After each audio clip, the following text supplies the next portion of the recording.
معزز سامعین، آج آپ لوگ کے ساتھ حضور صلی اللہ علیہ وآلہ وسلم کے بیان کردہ سچے واقعات میں سے ایک واقعہ پیش کریں گے جس کا عنوان ہے ظالم بادشاہ کے بستی میں۔ حضرت ابو ہریرہ رضی اللہ تعالیٰ عنہ سے روایت ہے کہ رسول اللہ صلی اللہ علیہ وسلم نے فرمایا، ابراہیم علیہ السلام نے 3 مواقع کے سوا کبھی جھوٹ نہیں بولا۔ ایک، جب انہیں بتوں کی طرف بلایا گیا تو انہوں نے فرمایا، انی سقیم، میں بیمار ہوں۔ دوسری جگہ، بل فعلہ کبیرہم ھذا، یہ کام ان کے اس بڑے سردار بت نے کیا ہے، اور سارہ علیہ السلام کے بارے میں فرمانا کہ یہ میری بہن ہے۔ حضرت ابراہیم علیہ السلام ایک شہر مصر میں داخل ہوئے جہاں ایک ظالم بادشاہ حکمران تھا۔ اسے آج رات ابراہیم علیہ السلام ایک عورت کے ساتھ آئے ہیں جو حسین ترین افراد میں سے ہے۔ بادشاہ نے حکم بھیجا اور کہا، تمہارے ساتھ یہ عورت کون ہے؟ انہوں نے فرمایا، میری بہن ہے۔ اس نے کہا، اسے میرے پاس بھیج دو۔ آپ علیہ السلام نے انہیں بھیج دیا اور فرمایا، میری بات کی تکذیب نہ کرنا، میں نے اسے بتایا ہے کہ تم میری بہن ہو۔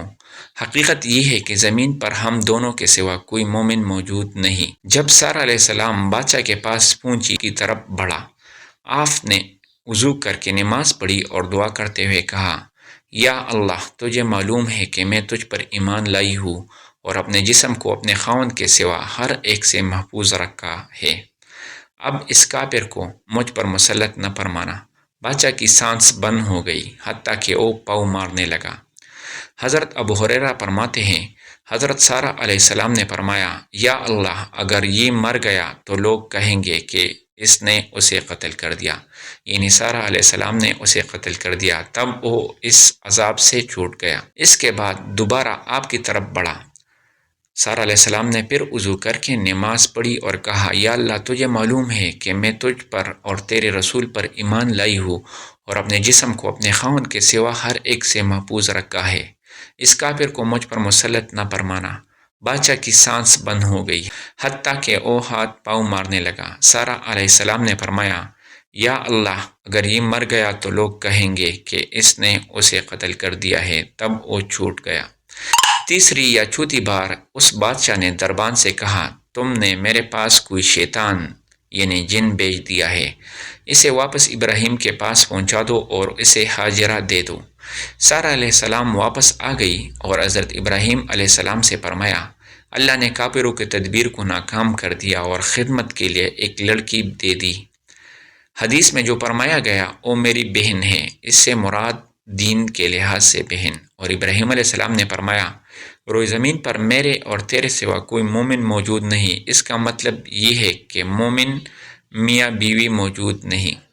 اس عبارت کا یہی مطلب لینا ضروری ہے کیونکہ لوط علیہ السلام بھی ان کے ساتھ تھے اور وہ نبی تھے۔ اس طرح حدیث میں ہے کہ جب وہ واپس آئے تو ابراہیم علیہ السلام نے فرمایا، یعنی کیا بنا؟ انہوں نے فرمایا، اللہ نے کی تدبیر کو ناکام بنایا ہے اور خدمت کے لیے باندھی دے دی ہے۔ ایک روایت میں ہے، بدکار کی تدبیر کو ناکام بنا دیا۔ اس سے مراد بادشاہ ہے۔ جب سارہ علیہ السلام کو بادشاہ کے پاس لے جایا گیا، حضرت ابراہیم علیہ السلام اسی وقت اٹھ کر نماز پڑھنے لگے اور اللہ سے دعائیں کرنے لگے، وہ آپ کی اہلیہ کو محفوظ رکھے اور جس شخص نے آپ کی اہلیہ کے بارے میں بری نیت کی ہے اس کے شر سے بچائے۔ یہی کام حضرت سارہ نے کیا۔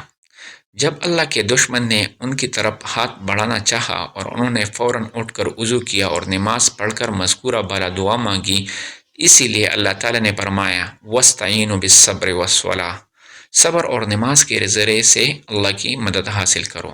چنانچہ اللہ نے حضرت سارہ علیہ السلام کی شرف کو بھی محفوظ رکھا اور اپنے بندے، اپنے رسول، اپنے پیارے اور اپنے خلیل ابراہیم علیہ السلام کی شرف بھی حفاظت فرمائی۔ اس لیے کہتے ہیں کہ جو اللہ کا ہوتا ہے اللہ اسی کا ہوتا ہے، اور جو اللہ کی اطاعت کو اپنی زندگی میں لاتا ہے تو اللہ ساری کائنات کو اس کی خدمت میں لگاتے ہیں۔ اللہ ہمیں دین پر عمل کرنے والے بنائے۔ والسلام۔